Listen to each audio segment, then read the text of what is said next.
के अरे यो आरती शाहजीको सभापति धेरै नै भयो कि अब यो जस्तो मानिसले भन्नुभयो नि यसलाई म सपोर्ट गर्दै यो यो त्यो यताउता दुनियाँ महिनौ भइसक्यो यस्तो त कुनै पनि आन्दोलन जस्तो लाग्छ मलाई भएको छैन। फेरि व्यवहार पनि प्रशासनको अलिकति तपाईँले भने जस्तो कि राम्रै छैन। अस्ति तपाईँ आफै लिएर आउनुभयो त्यो चाहिँ एउटा अर्को के छ लास्टै बस्नु पऱ्यो प्रधानमन्त्रीलाई डेलिगेसन समितिकोबाट गृहमन्त्रीलाई अनि गृहमन्त्री के अरे आइजिपीहरूलाई लिएर अनि प्रधानमन्त्रीसँगै बसेर यसलाई के गर्ने कारण के हो र यो दोषीलाई कारवाही नभएको या उहाँहरूलाई व्यवस्थापन नभएको के कारणले भइरहेको छ। जति ठुलै राजनीतिक इस्यु भए पनि दोषी त दोषी हो, उसले मर्डर गरेकै हो, मारेकै हो, सबै रिपोर्ट छ, सबै थाहा छ, उसलाई दाइजोको न्युमा मारिएको छ। त्यो घटनाहरू धेरै भइरहन्छ मधेसमा। त्यो कारणले योलाई चाहिँ एकदम छिनोफाने गर्ने नै हो भने के अरे समितिमा हाम्रो सबै मानियजीहरूको सपोर्ट छ सभापति तपाईँलाई। अनि यसलाई चाहिँ अलिक एक्सनमा गएर संसदबाटदेखि लिएर ज्ञापन पत्रदेखि लिएर बरु प्रेस मिट गरेर हामी यो अवस्थामा छौँ के गर्ने। हामीले पनि फोन आइरहेको छ तर मिडियामा बोलेर हाउसमा बोलेर पनि यो समस्या समाधान भएन। धेरै साथीहरूले बोल्नुभएछ, नबोलेको पनि होइन, आवाज नउठाएको पनि होइन।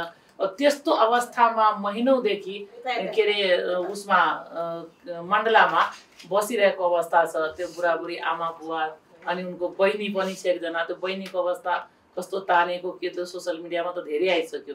त्यो सबै जब न्याय पाइसक्छ नि त्यसपछि त्यो सबै हराएर जान्छ। त्यही भएर हाम्रो समितिको एउटै हुनु पर्यो कि उनले न्याय पाउनु पर्यो र हाम्रो दायित्व पनि हो महिला समितिको यस्तो अपराधीहरूलाई किन छोड्ने। कसैको भोट दिए होला, कसैको नजिकी होला त्यो कुरा होइन, जोसुकै होस्, आफ्नै छोरा होस् भाइ होस्, दोषीलाई कानुन कारवाही चाहिँ हुनै पर्छ। त्यो लाइनमा चाहिँ हामी जानुपर्छ, चाहे त्यो अमिर होस्, गरिब होस्, राजनीतिक व्यक्ति होस् या जोसुकै होस्।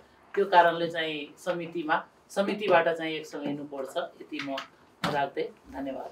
अब चाहिँ अहिले हामी बस्ने हो भने मन्त्रीज्यूको यो हप्ता भनेपछि अर्को आइतबार त्यो भयो भने आइजी सहित आइजी बिना नबस्नु। किनभने अब समितिले गरेका चाहिँ हामीले गरेको चाहिँ कामलाई हाम्रो गरेको निर्णयलाई नै हिल्चेक्राइ गर्न थाल्यो भने अन्त अरू कहाँबाट चाहिँ न्याय त्यो आरटीसम्म त अन्याय त यसै पर्यो देखियो नि त। यत्रो समितिको कुरा चाहिँ लापरवाहीले इग्नोर गरेपछि त त्यो आरटीसम्मको कुरा त सुनाइने त कहाँ हुन्छ, कुनै एउटा छाकै देखिएन कि। त्यस कारणले गर्दा अहिले आइजी बिना नबस्ने, आइजी र गृहमन्त्री बाहेक अरूसँग हामी बस्दै बस्दैन। यो हाम्रो एकदम लास्ट चाहिँ यही कुरा हो। यो चाहिँ एकदम रिपोर्ट एउटा चाहिँ एक लाइन मात्रै हो नि, अरू केही होइन। आइजी सहित बस्ने अलिकति चाहिँ यिनीहरूको जिम्मेवारी पनि केही पनि होइन र त्यति धेरै ठुलो काम गर्ने हो कि होइन भन्ने गरीको उहाँको भनाइहरू त्यस्तो खालको आयो। र अहिले हामीलाई लाग्छ चाहिँ उहाँहरूलाई आरती शाहलाई अन्याय भयो, दाइजोको न्युमा उहाँ मारिनु भयो, परिवारले आन्दोलनको रूपमा यातना खेपिराख्नु भएको छ। अहिले पनि उहाँले चाहिँ न्याय पाउनु भएन भन्ने लागिरहेछ। तर अहिलेसम्मको कानुनी प्रक्रिया कहाँसम्म पुगेको छ? त्यो कानुनी प्रक्रिया कहाँसम्म पुगेको छ? कानुनी प्रक्रिया अन्तर्गतै हामी जानुपर्ने हुन्छ। अब अन्याय त भएको छ, भरे हामी जाउँला, यहाँबाट डेलिगेसन जाउँला, खनाउँला, कराउँला, तर हामी यस्तो गर्दैछौँ भनेर भनिदिनुहुन्छ।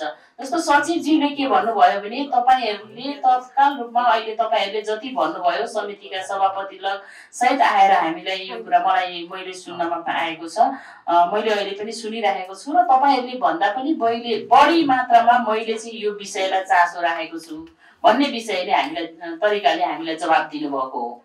र म तत्काल यो विषय के भयो तपाईहरुलाई म तत्काल जानकारी गराउँछु समितिलाई भन्नुभएको थियो सचिवज्यूले। अहिलेसम्म जानकारी आए जस्तो मलाई लागेन र हामीले साँच्चै यो समितिले चाहिँ निर्णायक तहमा पुर्याउने, हामीले एक्सनै लिने भने हामीले गरेको निर्णय मिडियामा आओस्, मिडियाले अलिक कभर गरोस् कि आरती शाहको विषयमा महिला समिति चाहिँ अत्यन्तै संवेदनशील छ र यो विषयमा आरतीको विषयमा चाहिँ के गर्ने भन्ने विषय सरकारलाई दबाब दिने विषयको एउटा निर्णय गरेर हामीले चाहिँ ठोस निर्णय गरेर मिडियामा अलिकति प्रभावकारिता ढङ्गले मिडियामा आयो भने नै त्यसले अलिक प्रभावकारिता हुन्छ होला जस्तो मलाई लाग्छ। जस्तो अहिले ती प्रहरीलाई हाम्रो माग भनेको पीडितले न्याय पाउनुपर्छ भनेर उनलाई क्षतिपूर्तिको व्यवस्था र उनीहरूको परिवारको सुरक्षाको होला। अर्को विषय जो प्रहरीबाट दमन भएको छ, प्रहरीबाट उहाँहरूमाथि भएको अन्याय, ती प्रहरीहरूलाई निलम्बित गर्नुपर्छ भन्ने हाम्रो माग हो। त्यो कुरालाई हामी गर्न सक्छौँ कि सक्दैनौँ, त्यो गराउनु पर्ने त पहिलो नम्बरमा त्यो गर्नको लागि त हामीले त मिडियालाई पनि अलिक फोकस गर्नुपर्छ होला। हामीले गरेको निर्णय यहाँ हामी भन्छौँ। अस्ति हामी महिला समिति डेलिगेसन गएको सिडिओका के अरे मन्त्री भएकोमा गएको मन्त्रीमा जाँदाखेरि मन्त्रीलाई भेट्यौँ न, सचिवलाई भन्यौँ, त्यो खोइ त कहाँ हो। हामीले त्यो गएर त्यहाँ गएर उसको अगाडि गएर हामी नमस्ते गरेर बसेर कुरा मात्रै, उसको कुरा सुन्न मात्रै, हामी काउन्सिलिङ लिनको लागि मात्रै गएको होइन। त्यो गर्न सकिँदैन भने किन अहिले पनि हामी प्रधानमन्त्री कहाँ जाउँला, प्रधानमन्त्रीलाई समय मागौँला, प्रधानमन्त्रीले पनि भन्ने हामीलाई चाहिँ यो कानुनी प्रक्रियामा जाँदैछ भनेर। तर अलिक एक्सन लिने हो भने अलिक निर्णायक ढङ्गले, अलिक चाहिँ दबाब पुग्ने हिसाबले गरौँ। नभएदेखि यो जहिले मिटिङै पछि आरतीको मुद्दा उठाउँछौँ, मिडियामा मुद्दा आइरहेछ, मान्छे अन्यायमा परिरहेछ, हस्पिटलको उपचारमा बस्दा पनि, बेडमा बस्दा पनि ऊ सुरक्षाको घेरा भित्र बसेर डरसरी बसिरहेको छ। सभापति अनुगमन जाँदा उल्टै प्रहरीले फोटो खिचेर एक्सन लिन्छ भने अनि यो के अर्थ रहन्छ होला र? त्यो ढङ्गले अलिकति प्रभावकारिता ढङ्गले अगाडि बढौँ होला भन्ने जस्तो लाग्छ सभापतिज्यू।